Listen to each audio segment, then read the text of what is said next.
hoş gördük. Bugün Saz Söz Məclisi öz dastan karvanını yenidən belə deyək ki, Saz Söz meydanına cəm eləyibdir. Məqsədimiz də ötən il bir verilişimizdə sizə çatdırdığımız bir mətləbin dastan variantını, daha doğrusu dastanın bir qanadını sizə təqdim eləməkdir. Borsunlu məzahirlə bağlı, onun 125 illiyinə bağlı ötən il bir veriliş hazırlamışdıq. Çox böyük marağa səbəb olmuşdu. Saz söz ictimaiyyəti çox diqqət yetirmişdi. Çünki Borsunlu məzahir həqiqətən Azərbaycan aşıq sənətinin 20-ci yüzillikdəki ən nəhəng simalarından biridir. Elə bir simadır ki, o Səməd Vurğunun diqqət mərkəzində olmuş adamdır və Səməd Vurğunun ən müxtəlif yerlərdə onun sənətinlə bağlı öz qürurunu göstərib və rəğbətini ifadə edib və ən çətin məqamlarda da Borsunlu məzahirə diqqət yetirib. 1909-cu ildə Borsunlu məzahir Tərtərin Borsunlu kəndində dünyaya gəlib. Sonra başına bir çox hadisələr gəlib. 30-cu illərdə atasını xalq düşmanı kimi gülləliyiblər. O səbəbdən bunun da özünün başına çox çətinliklər gəlib. 41-ci ildə müharibəyə çağırılıb. Müharibədə əvvəlcə Təbrizdə belə deyək ki, cənub əyalətlərində işlər görübdü, ordunun tərkibində olub. Sonra Alman cəbhəsinin ayrı istiqamətinə gedib və əsir düşüb. Ondan əsirlikdən qayıdandan sonrasına yenidən onu bu dəfə Stalin Sibirə sürgün oldu, əsir düşdüyünə görə. Yəni başı müsibətlər çəkmiş bir adamdır. 1979-cu ildə Gəncədə dünyasını dəyişib və ona qədər də saz söz aləmində çox nəhəng bir sənətkar kimi yaşayıbdır. Bir çox hadisələr, başına gələn hadisələr özünün xəttinlə və sənət şəcərəsinin xəttinlə Azərbaycanın hər yerinə yayılıb. Göyçədən tutmuş Gəncəbasardan, Borçalıdan ta Təbriz Qaradağa kimi hər yerdə Borsunlu məzahirin hal hekayəti danışılıb. Çoxlu dastanlar ərsəyə gəlib onunla bağlı. Məsələn, Təbriz səfəri ayrıca bir dastandır. Bugün o təqdim olunacaq və aşıqlarımızı da görürsünüz. Ustad aşıqlarımız buradadır. Aşıq Vüqar Şamilov, Gədəbəy Aşıqlar bölməsinin rəhbəridir, ustad aşığımızdır. Şahin Əkbərov da istedadlı aşığımızdır. Bir neçə dəfə gəlib dastan da danışıblar. Ələkbər qardaşımızla heç tanışmağa ehtiyac yoxdur. O sazın, sözün, dastançılığın bütün məqamlarında meydanda olan sənətkardır. Onlar təqdim eləyəcəklər Təbriz səfərini. Bu Təbriz səfəri əslində Borsunlu məzahir və yaxud Məzahir Daşqın və Gülgəz xanım dastanıdır. Onu dastan boyu görəcəksiniz. Amma Borsunlu məzahirinin əsirlik həyatı ayrıca bir dastan məsələsidir. Və yaxud onun sürgün həyatı, Sibirdə olan sürgün həyatı, Səməd Vurğunla başına gələn əhvalatlar, Səməd Vurğunun ona göstərdiyi dəstək, yardım və onu azad elətdirməsi, bunlar da bir ayrı dastanda, onlar da zaman-zaman danışılacaq. Bugün isə aşıqlarımız həmin Təbriz səfərini təqdim eləyəcək Məzahir Daşqın və Gülgəz xanım dastanını. Və burada görəcəyik ki, Arazı Otaya adlayıb, orada ordu həyatında onun başına nələr gəlir, hansı hadisələr gəlir, sazla, sözlə bağlı nələr gəlir və necə Gəncəbasarda ustad bir aşıq kimi tanınan sənətkar, Təbriz Qaradağda da ustad bir aşıq kimi tanınır və illər boyu yaddaşlarda bu cür yaşayır. Bugünün özündə də Təbriz Qaradağa gedərsən və Borsunlu məzahiri soruşarsan, onun başına gələn bütün əhvalatlar danışılar. O mənada bu dastan sırf avtobiyografik səciyyəlidir.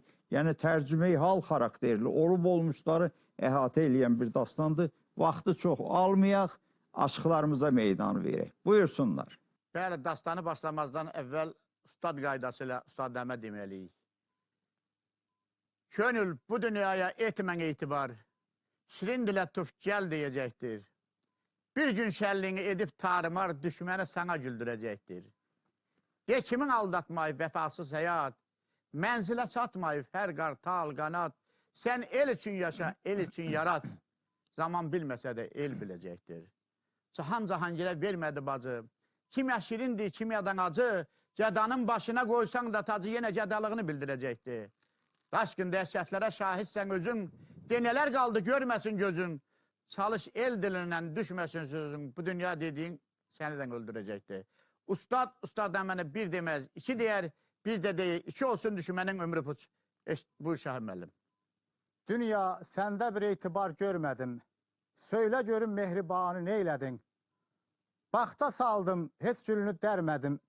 Min gül açan gülüstanı neyledin? Sen saldın tufana Nuh peyğəmbəri.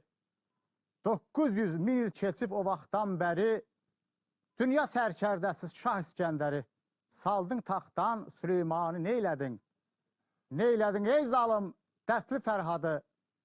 Şirinin bu səsi ona qismət olmadı. Bir gün də çəkilər daşqının adı. El diyər kövhəri kanı neylədin? Kulluğunuzu hardan ərz edeyim? Borsulu Məzahirdən. Borsulu Məzahir deyərlər 41-ci ildə Alman-Sovet müharibəsi başlayır. Borsulu Məzahirdə hərbi sıralara səfərbərliklə bağlı çağırırlar. Gəlir qatar vağzalına, vağzala gəlir. Görür ki, vağzalda o qədər insanlar yığılıbdır.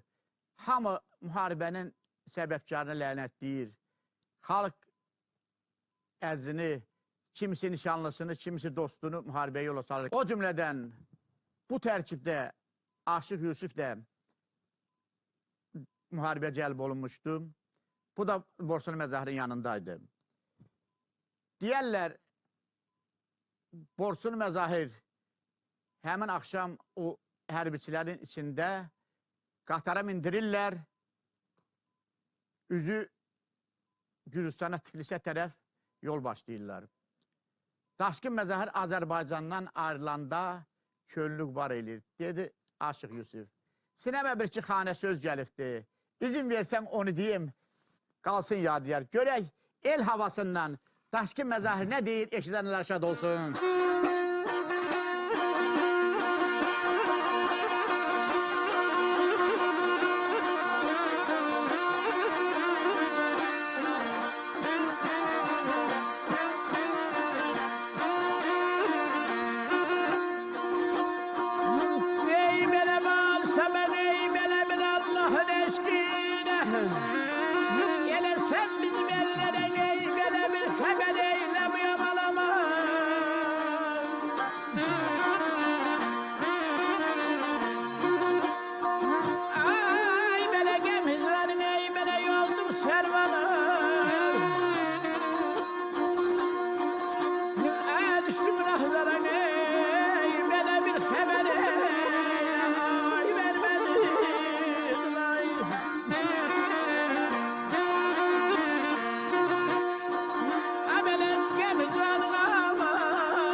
Allah'ın eşkine, sen bizim ellere bir haber eyle. Hicran qatarın oldum servanı, düştüm min ahzara bir haber eyle.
Kim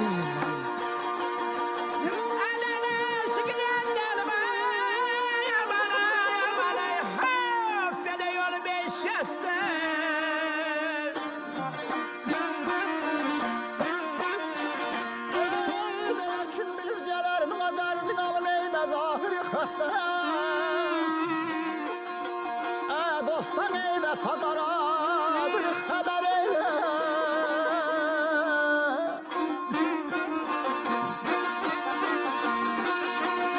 Kim bilir ey gələrdi. Aman ay aman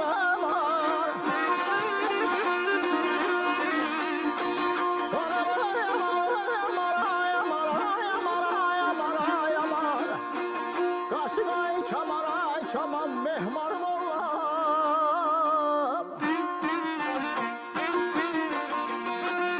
Osma ve Fadara'ne bir haber eyle ya.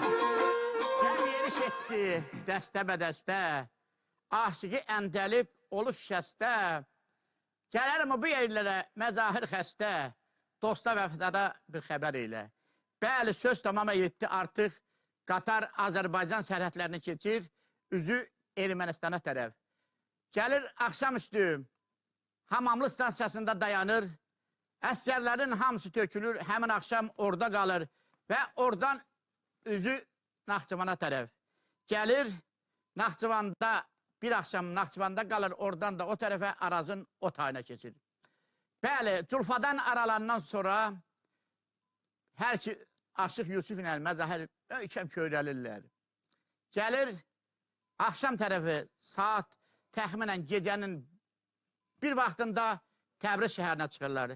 Təbrizdə bunları tökürlər qatardan, stansiyanın yaxınlığında bir yerdə yerləşdirirlər, çay çörək yeyirlər və bir müddət burada qalırlar. Daşkın Məzahirlə Aşıq Yusuf burada qalmaqda olsun, eşidək İranlı Aşıq Hüseyin Cavandan.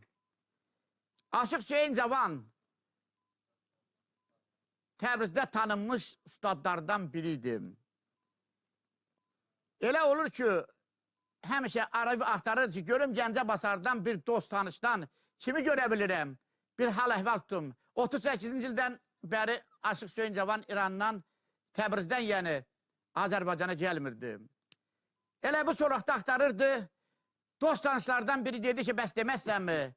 Azərbaycandan çoxlu sayda əsgərlər gəlibdi Təbriz şəhərində. Aşıq Hüseyin Cavan bunu eşidəndə çox şad oldu, sevindi ki, Allah Taala. Yəqin ki, burada dost tanışdan olar. Özünü yetirdi dərhal həmin hərbi hissə olan yerə. Gəldi, gözətçidən soruşdu. Dedi, burada Azərbaycandan əsgərlər gəlib, dedi, bəli. O cümlədən onların tərkibində Borsullu Məzahirlə Aşıq Yusuf da var. Aşıq Hüseyin Cavanın sevinci yerə göyə sığışmır. Ey Allah Taala, nə yaxşı oldu, nə xoş gün təsadüf oldu. Bəli, deyərlər, birbaşa komandanlığın yanına gəlir Hüseyin Cavan.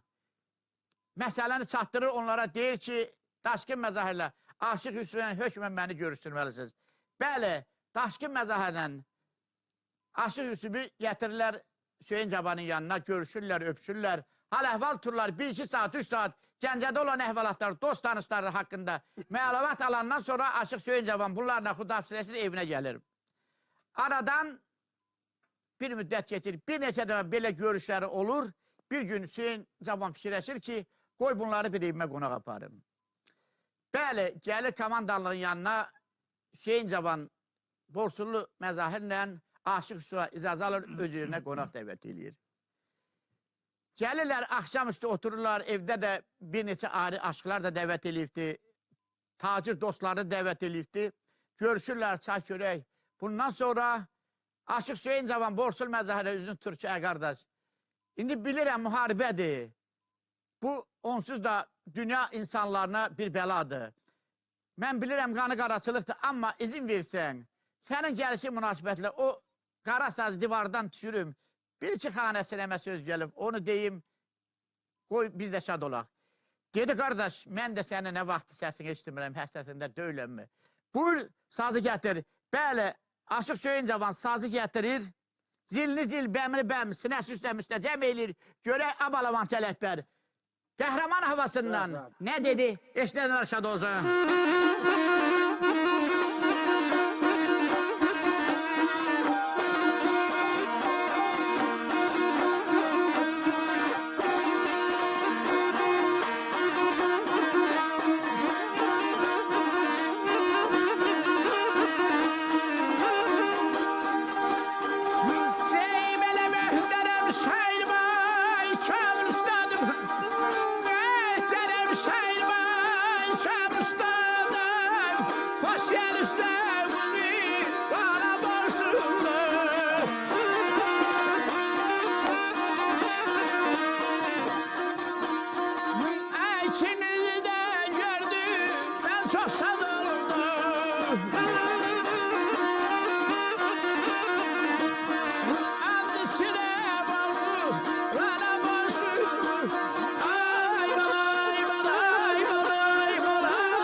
Şairim, Kamil Üstadım, hoş gelipsen, burana Borsunlu.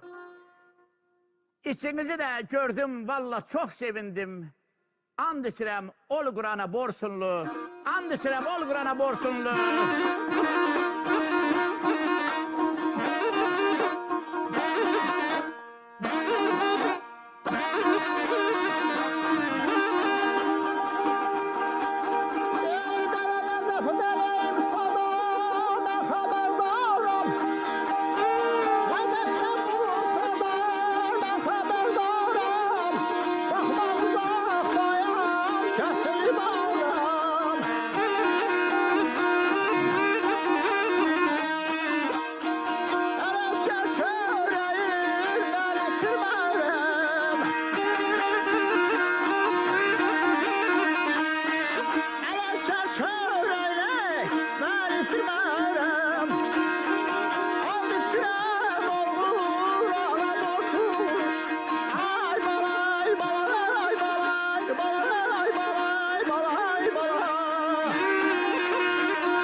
Sen kal bizim yerde. Oku nəğmələrin çal bizim yerde. Devlet bizim yerde, mal bizim yerde. Hüseyin Mehdi bir merdane borsullu. Sözler tamama yetti. Söz cevapsız kalabilmezdi. Borsullu mezahir kal.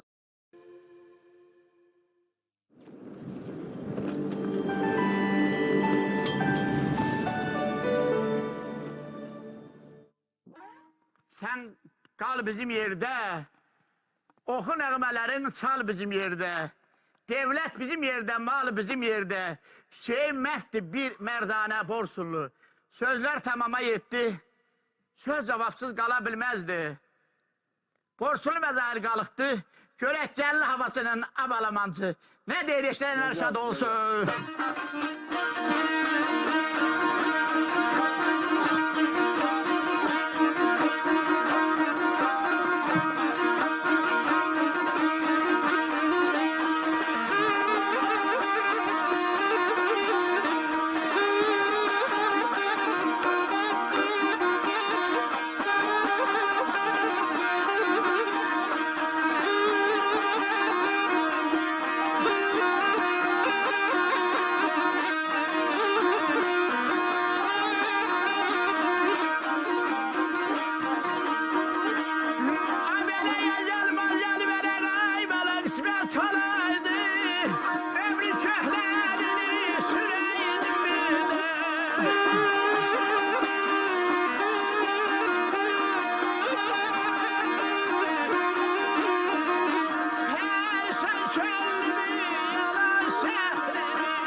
Qismət olaydı, ömrün köhlərini sürəydim bir də. Pərişan köllümün yanan şəhərini, dağılmış binasını hörəydim bir də. Dağılmış binasını hörəydim bir də.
Sarı döş bülbülünün şən nəğməsinin, şehri çəməllərin tər bönövşəsin. Yarımla qol boyun dərəydim bir də, yarımla qol boyun dərəydim bir də.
Daşkınam, sevgimi ata bilmirəm. Fikirdən, xəyaldan yata bilmirəm. Yadlarla ülfəti qata bilmirəm. Ölmək vətəni görəydim bir də. Bəli, mənim əzlərim söz tamam oldu. Deyərlər, həmin axşam gözəl yedilər, içdilər, çaldılar, oxudular. Daşkın məzəhlə Yusuf öz hərbi hissələrinə qayıtdı. Hüseyin Camansa öz evində. Mənim əzlərim sabah üstünüzə xeyrin alsın. Sabah açılanda Daşkın məzahiri sərəncam üçün hariyəsə işə göndərdilər. Daşkın məzahir getdi. Yusuf, Aşıq Yusuf tək qalmışdı hissədə.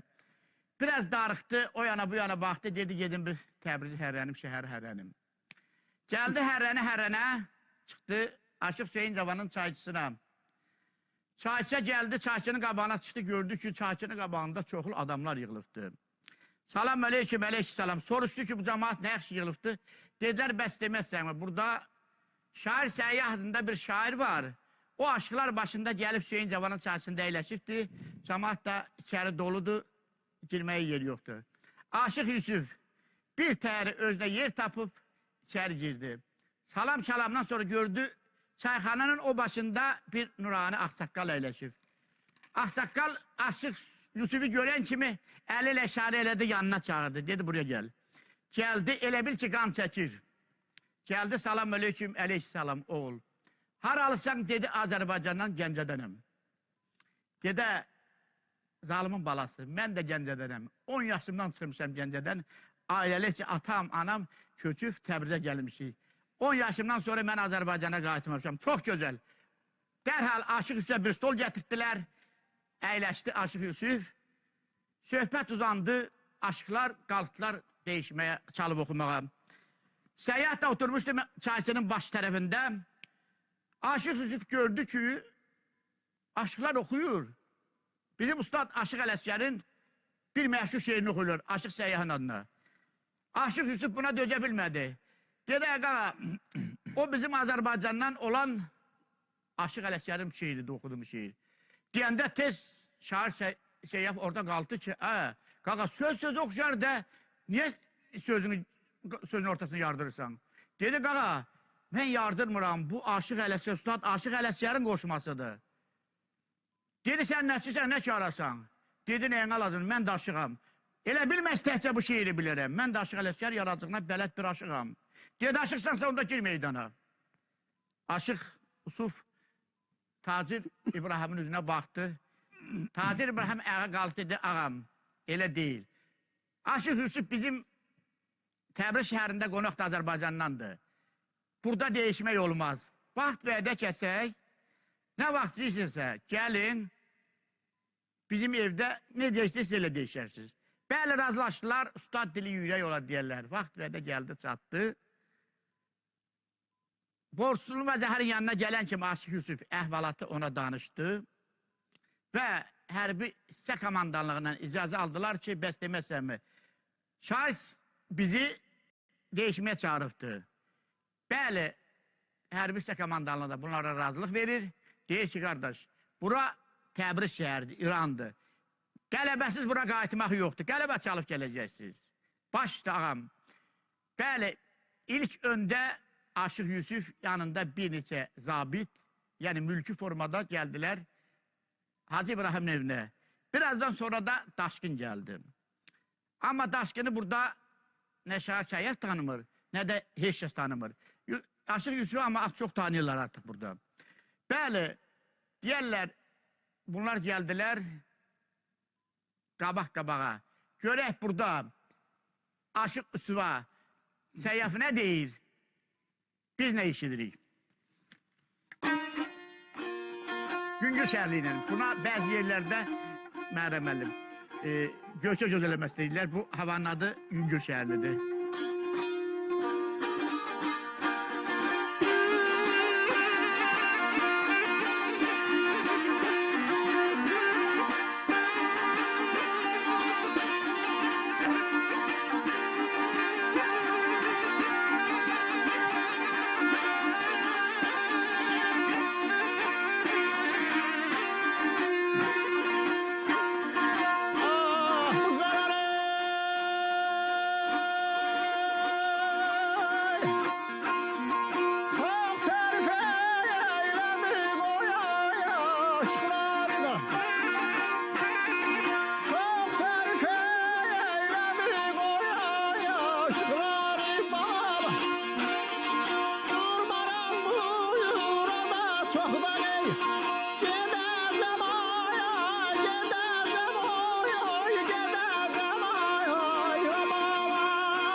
Qarlı qış gəlir, yel tək əz, çaylar tək ax durma get, ömrümü kəndiri deyən gödəlir, kəsəcək qabağını qarlı qış durma get.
Bəli, sözlər tamama yetdi. Söz Borçlu məzahirə verildi, məzahir qalxdı. Səndən xəbər alım, ay Kamil Usta. Aşıq sənətinin binası nədir? Əzəl kim oldu aşıqı məşuq? Xızır Peyğəmbərinin butası kimdir? Səyyah nə qədər fikirləşdirsə cavab tapa bilmədi. Kirmi sazını çıxartı çiynindən divara sökədi. Oturdu stolda, əlini başına qoydu fikirləşməyə. Borçlu məzahir qalıqdı, gəldi bunun ayağa qaldırdı, üzündən gözünü öpdü. Dedi, əzizim, biz bir millətik, dinimiz bir, mahnımız bir, havamız bir. Ne xətrinə deyir? İndi bir bağlama dedik də açamadın. Ona görə məndən incimə. Qaldırdı üzündən, gözündən öpdü. Dedi, qardaşım, bizi ayıran bir ara çaydı və zamanın amansız qanunlarıdır. Biz bir millətik. Bəli, deyərlər, həmin gecəni oturdular, yedilər, içdilər və qalxdı hər kəs öz evinə. Burada Daşkın Məzahir gəldi hərbi hissəyə. Daşkın Məzahir hərbi hissədə öz qulluğunda olsun, eşidək. Hacı Yadiyardan.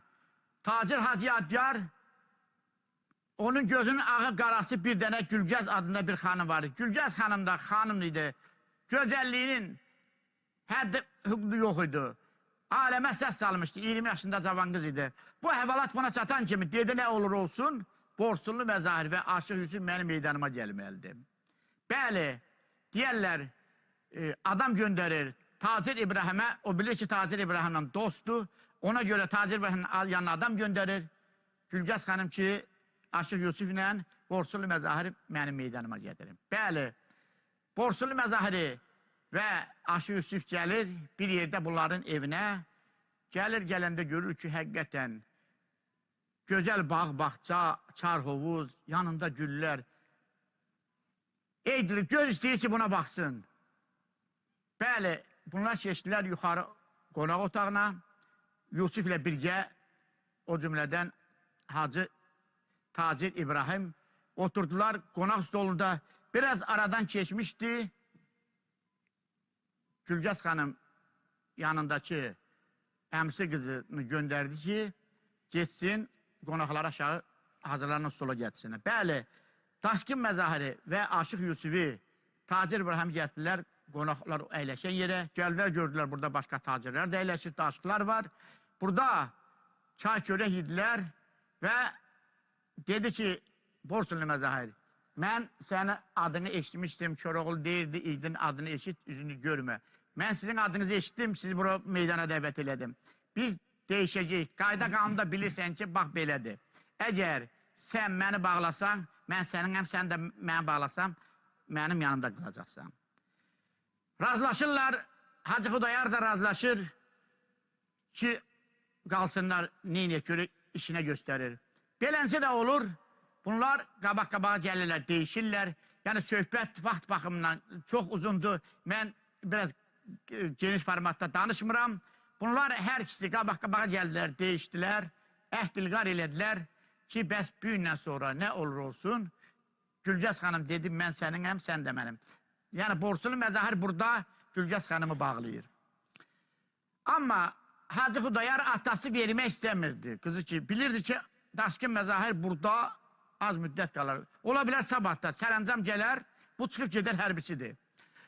Ona görə razılıq vermirdi. İstədi ki, Məzahirə desin ki, Daşkın Məzahirə, qoy səni nə qədər istəyirsən o bağlamanın hesabına.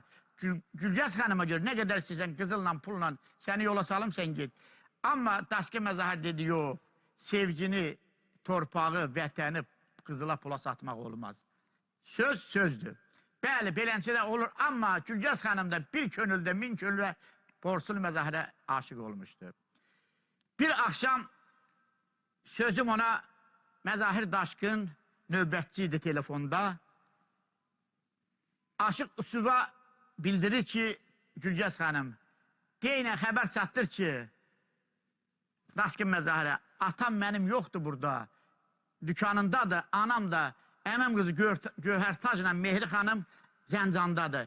Əgər imkanı varsa bu axşam mənlə görüşsün. Artıq o da qəti qərara gəlir ki, Gülgəz xanım, nə olur olsun Daşkın Məzahirlə görüşəcəm. Yusuf özünü yetirir, Daşkın Məzahir yanına əhvalatı danışır. Deyir qardaş, növbətçi hissədə sən qalırsan, mən gedirəm Gülgəz xanımın görüşünə. Daşkın məzarı gəlir Gülgəz xanımın evinə. Arxain idi, bilirdi ki, daha hər şey düzəlibdir.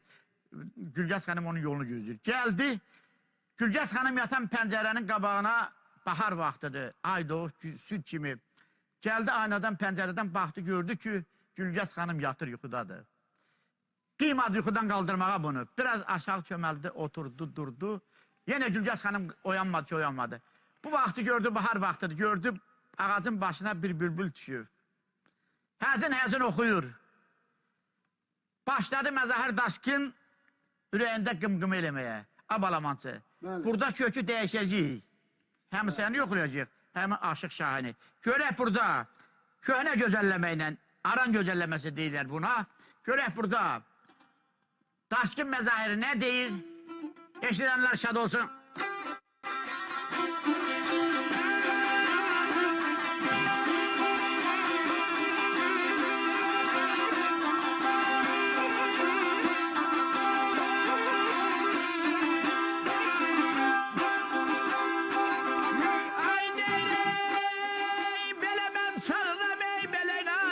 Sesime koyanmış.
Gördü ki, bunun qulağına həzin bir səs gəlir. Qalsı Daşkın pəncərənin altında oturub, özü-özünə qım-qım eləyir. Mən çağırıram, mənim səsimə oyanmır. Oxu bülbül, oxu gülcə oyansın. Başla sevginin şən nəğməsini, oxu bülbül, oxu gülcə oyansın. Gülgəz xanım yuxudan ayıldı. Qara zülfündən iki tel ayırdı. Gülistan bağında gözləyən yarım, gəlcinən Daşkınım Gülgəz oyandı. Sənsən mənim ömrüm, günüm, baharım, gəlcinən Daşkınım Gülgəz oyandı. Axşamdan səni gözlədim biqərar, həsrət gözlərimi yoldu intizar. Sağ qurban olsun devlətimdə hər nə var, gəlcinən Daşkınım Gülgəz oyandı.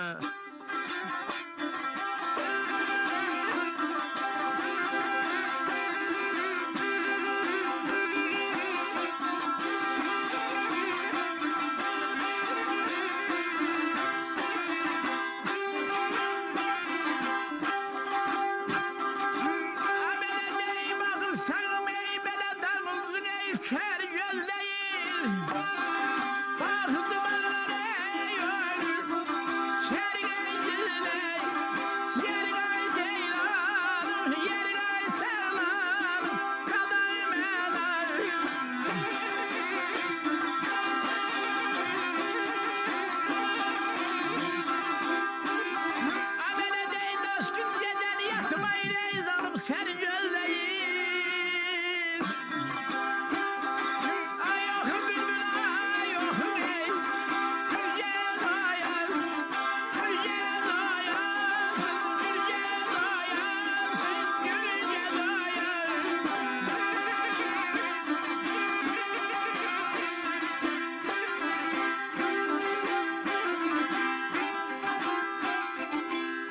Gülgez günahkardı, bilindi.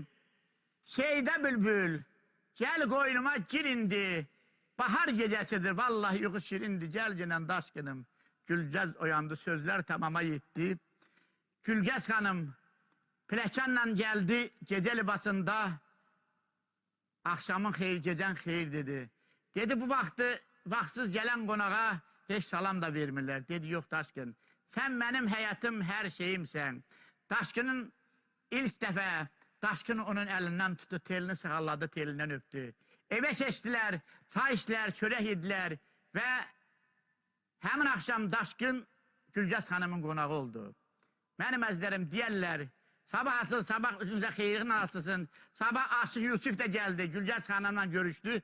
Bunların her ikisi hərbi hissəyə geldi. Geldi, gələndə gördü ki, Daşkın Məzahir'in anasından evden bir de sevgilisi Leyli hanımla bir mektup gelipti. Qəlbi köyrəldi, balamancı. Sen bilirim, Kəlbəcər elinəsən. Amma gədə ben sart elini burada. Görək Daşkın Məzahir ne deyir? Biz ne eşidirik?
Neyləmişəm ağrın alım, açılmamış güllərimin etdiğişən ağrın alım. Var mı mən təhtərdə dözən, və qara günlər bağrın əzən, Məcnun təki çöllər gəzən bir dərvişəm ağrın alım. Kileyliyəm o sırdaşdan, etibarsız qəlbi daşdan, dostdan, qohumdan, qardaşdan, incimişəm ağrın alım.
Sefa çeşem ağrın alım, sefa çeşem ağrın alım. Gedin değil eyliyara, gelerin ciğeri bəxti qara. Mən daşkın ama Hazara öyrənmişəm ağrın alım. Öyrənmişəm ağrın alım. Sözlər tamama yetti. Bəli, mənim əzlərim. Daşkın, Aşıq Yusuf burada hərbi hissədə qalmaqdan olsun. Və bir neçə gündən sonra artıq Daşkın Məzahir'in sərəncamı gəlir ki, getməlisəm. Bu əhvalatı eşidəndə Gülgəz xanım çox pərişan olur. Daşkın Məzahir həmin axşam gəlir bunun yanına, görüşürlər, bir yerdə qalırlar. Sabah Gülgəz xanımı Təbriz şəhərində ağlar qoyur, gəlir qatar stansiyasına. Gəlir burada yönünü çevirib Təbriz şəhərinə baxır. Uzanan səhralara baxır, köllük var eləyir, görək burada Balamançı Ələkbər, Dubeyti havasından. Daşkın Məzahiri nə deyir? Eşidənlər şad olsun.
Ağlayanlar güler bir gün, Tarık Bənə rəhmə gedəri göz yaşını siler bir gün, göz yaşını siler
Borsuluyam, dağla aran, keçirmişəm neçə devran, fitinə qurub şər axtaran, əlbət özü qanar bir gün. Söz tamama yetir, artıq qatar Təbriz şəhərindən uzaqlaşır. Mənim əzlərim, daşqım bilirdi ki, hansısa odun alovun içinə gedir. 2 gündən sonra daşqın qalsın burada eşidək Aşıq Yusuf'dən. Aşıq Yusuf'un sərəncamı gəlir ki, bəs sən də getməlisən. Bu da gəlir, deyir ki, gedim Gülgəz xanımla. Mən halallıq alım, onun evində qalmışıq, bir ailənin üzvü kimi görək kəsmişik.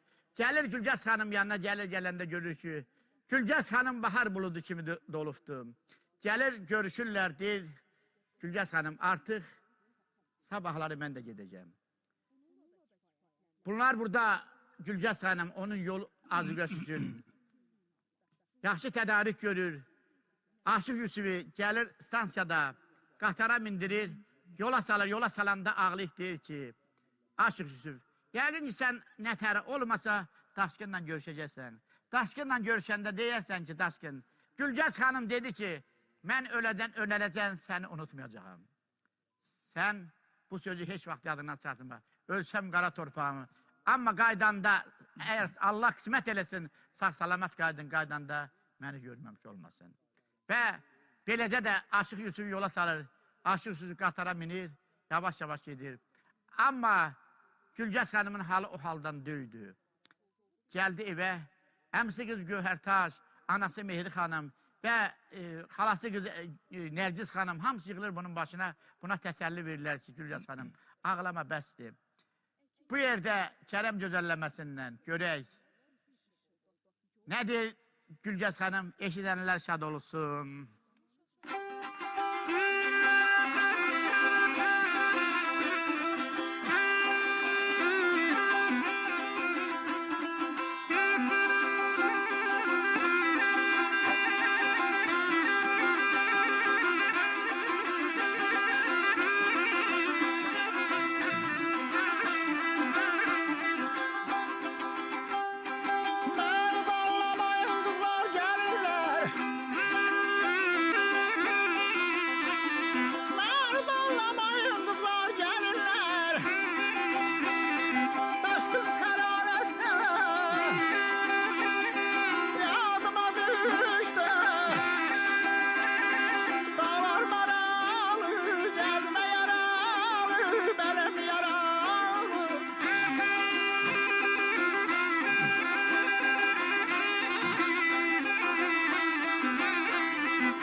Sözlər tamama yetdi.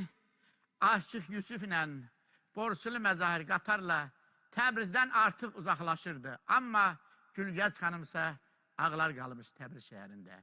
Gah o uçsuz bucaqsız görünən çöllərə baxır, qarlı dağlara baxır və Təbrizdən uzaqlaşsa qocaman Təbriz şəhərinə baxır və Gülgəz xanımı fikirləşir, Daşkın məzarı düşünür və eləcə də Gülgəz xanım bir də düşünür. Bununla da dastanımız sona çatır. Allah sizləri var eləsin, xalqımızı qorusun, xalqımız azı günlərdən uzaq eləsin, Allah ordumuzu, devlətçiliyimizi qorusun. Çox sağ olun. Var olasınız. Əlbəttə, üzüntülü bir hekayətdir. Bəli. Nakan bir məhəbbətin üzüntülü hekayətidir.